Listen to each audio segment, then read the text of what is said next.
Hey everyone, and welcome back to the Deep Dive. Today we're taking a deep dive into the world of sourcing, and more specifically, sourcing from Vietnam. We'll be looking at a whole bunch of different sources today to really give you a good overview of all things Vietnam sourcing. Exactly. Articles, research, we even have some first-hand accounts.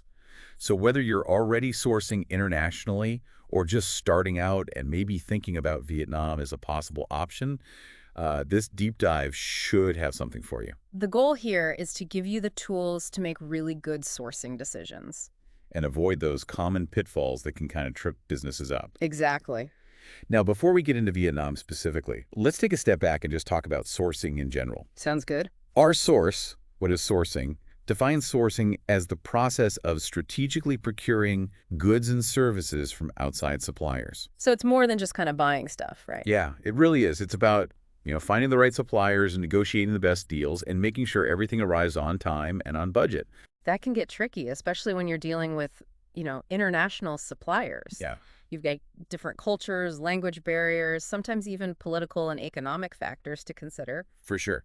But don't worry, we're going to break it all down for you. Now, our sources all seem to agree on the 4 key steps of sourcing. So let's run through them quickly before we dive into Vietnam. Okay, sounds good. First up is supplier identification. Finding the right partners. Right, finding those partners who can deliver what you need, when you need it, with the right quality and the right price. It's like finding the perfect ingredient for a recipe, you know? You want the best option for the best result. Absolutely.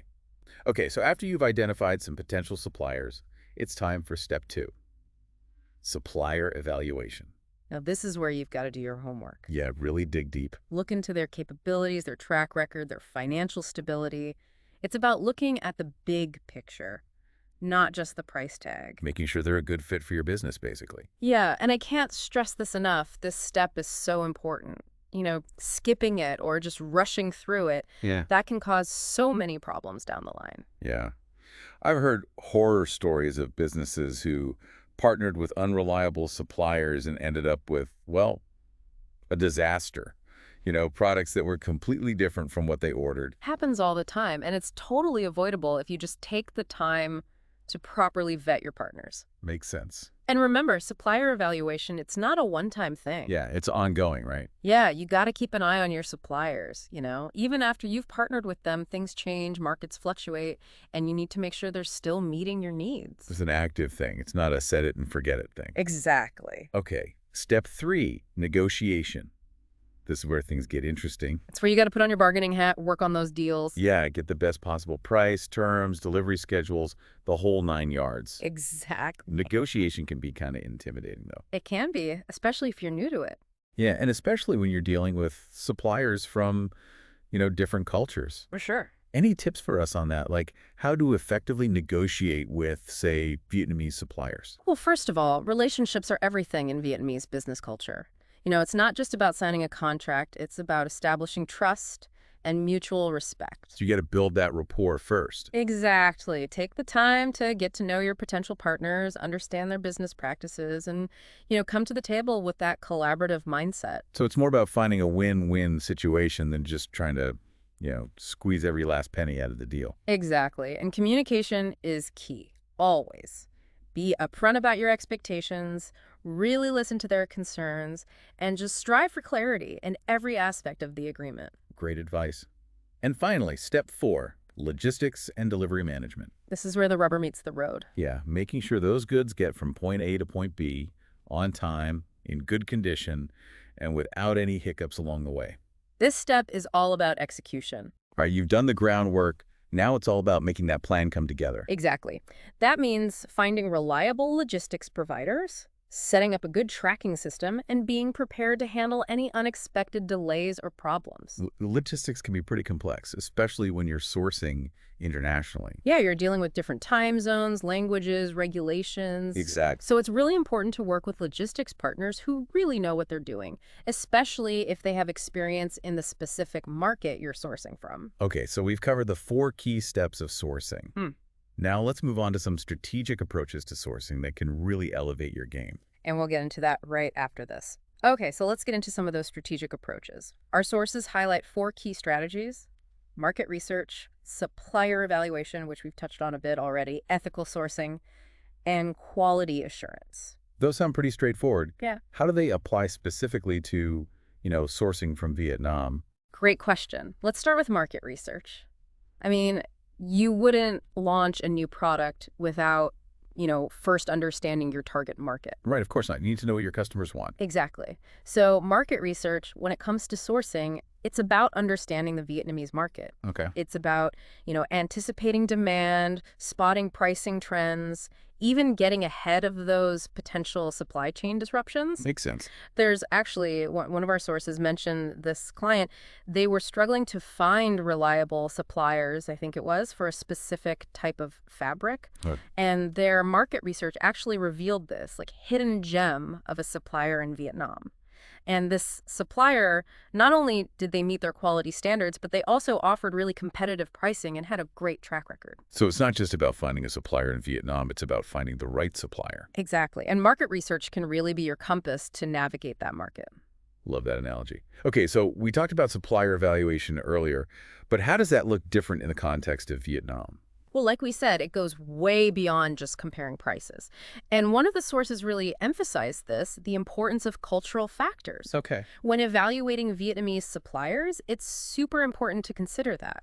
I have heard that Vietnamese business culture places a high value on relationships, on that personal connection. Absolutely. So building rapport with your Vietnamese suppliers, it's not just a nice to have, it can make or break the success of the partnership. Interesting. One of the case studies actually mentioned how the business owner made a point of visiting their suppliers in Vietnam in person Oh, wow. before even signing any contracts, just to kind of establish that foundation, that trust, and open up the lines of communication. So it's more about, fostering a genuine connection. It's not just about sending emails and making phone calls. Exactly, exactly. All right, let's move on to a topic that's becoming more and more important these days, ethical sourcing. This is an area where businesses sourcing from Vietnam, they can really make a difference. I'm all about that, doing business in a way that's both profitable and responsible. So tell me more. Absolutely. So ethical sourcing is basically ensuring that your suppliers, in this case in Vietnam, are upholding those high standards, fair wages, safe working conditions, environmentally friendly practices, all of that. Right. And consumers are really starting to pay attention to this. Oh, yeah, for sure. They're more likely to support companies that align with their values, so it's not just about doing the right thing. It's good business. Exactly. It's a smart business strategy. And specifically when it comes to Vietnam, ethical sourcing can actually help mitigate some risks. Okay. How so? Well, one of our sources, it was an article from a supply chain management journal that highlighted this. Companies can face serious reputational damage if their suppliers in Vietnam are found to be engaging in unethical labor practices. That makes sense. No one wants to be associated with, sweatshops or environmental damage. Yeah. That's bad press, legal trouble even. Exactly. Ethical sourcing is a crucial aspect of risk management and protecting your brand. All right, last but not least, let's talk about quality assurance, QA. This has got to be important when you're sourcing globally. I mean, just thinking about ensuring consistent quality, that seems like a challenge when you're dealing with suppliers who are, thousands of miles away. Yeah, you're right. It can be. That's why it's so essential to have strong QA processes in place. And one of the sources, actually, this was a case study about a furniture company. They sourced from Vietnam, and they emphasized this. Okay. The importance of having clear quality standards and also, communication protocols with their suppliers. They implemented regular factory audits, product inspections, all to make sure everything was meeting their specifications. So they weren't just taking the supplier's word for it, they were verifying. Exactly. And this proactive approach really paid off. The company, they were able to maintain that consistent quality, reduce the number of defective products, and, build a reputation for reliability. They actually invested in training programs for their suppliers, just to make sure everyone was on the same page when it came to quality standards. That's a great example of how investing in QA can actually strengthen those supplier relationships. So we've covered 4 strategies: market research, supplier evaluation, ethical sourcing, and quality assurance.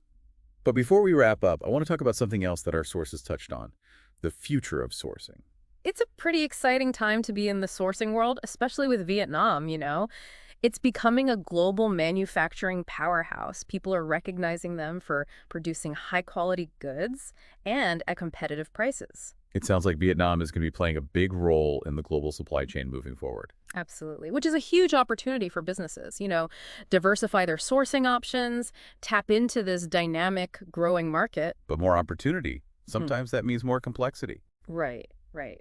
Managing a global supply chain, it can be challenging, different time zones, languages, regulations, cultural norms. And it's especially true when sourcing from Vietnam. You really need a certain level of expertise, a strong network of partners. So for businesses who are just starting to think about sourcing from Vietnam, what advice would you give them? I would say, first of all, don't be afraid to think big. Explore your options, consider suppliers beyond just your immediate region. Second, partner with experts, people who can guide you through those complexities of global sourcing, people who know Vietnam specifically. And finally, be prepared to adapt. The global marketplace, it's constantly changing. You've got to be ready to evolve with it. That's great advice. Yeah. Okay, so as we wrap up this deep dive, let's bring it back to you, the listener. You've learned a lot about sourcing from Vietnam, but knowledge is only powerful when you use it, right? Exactly. So we want to leave you with a question. What's one step you can take today to improve your sourcing strategy based on what we've talked about? Maybe it's doing more thorough market research, taking a closer look at your current suppliers, Yeah. through that cultural lens, or implementing a really robust QA process. There's always room for improvement. And hey, you don't have to go it alone. Our sources actually mention some great resources. If you're looking for even more in-depth information, they suggested checking out some other podcasts on this topic, specifically on sourcing from Vietnam. And if you need more tailored support, there's something called a supplier request for information form. Basically, it connects you with experts who can help you find the right suppliers. We'll make sure to link that in the show notes. Perfect. We're confident that with the right knowledge and the right approach, you can really master sourcing from Vietnam and achieve your business goals. So go out there and make sourcing work for you. It's been really fascinating, exploring all the details of sourcing from Vietnam. Yeah, it really is a market with so much potential. But it requires, you really have to be strategic about it. Absolutely. You can't just jump in without a plan. And I think what stood out to me is how important those cultural factors are. Mm. For success in Vietnam. Oh, yeah, for sure. It's a good reminder that business isn't just about, signing contracts. It's about relationships. It's about people. Yeah. At the end of the day, it's all about people. Exactly. It's so easy to get caught up in the logistics and the numbers and all that, but the relationships are key. They can really make or break your sourcing efforts. Yeah, absolutely. And this deep dive has shown that sourcing from Vietnam, or anywhere really, Right. it's not just about finding the cheapest option. No, it's bigger than that. Right. It's about finding the right partner, someone who gets you, someone who shares your values. Someone you can trust. Exactly. Yeah. Someone who wants to work with you to succeed. It's a partnership. Yeah, that's a great point for our listeners to take away. Sourcing, it's a holistic approach. You got to consider the bottom line, of course, Right. but also those ethical considerations, the cultural dimensions of doing business, especially in Vietnam. It's about finding that balance between, profit and responsibility. I like that. And I think, when businesses embrace that mindset, they can really thrive in Vietnam For sure. and also, contribute to a more sustainable and fair global economy. That's a perfect note to end on. Yeah. We covered a lot today. Everything from the basics of sourcing, Different strategies. those powerful strategies, and even what the future of sourcing might look like. The future of sourcing from Vietnam. Yeah. We hope this deep dive has equipped you with the knowledge and insights to really elevate your sourcing game. Thanks for tuning in.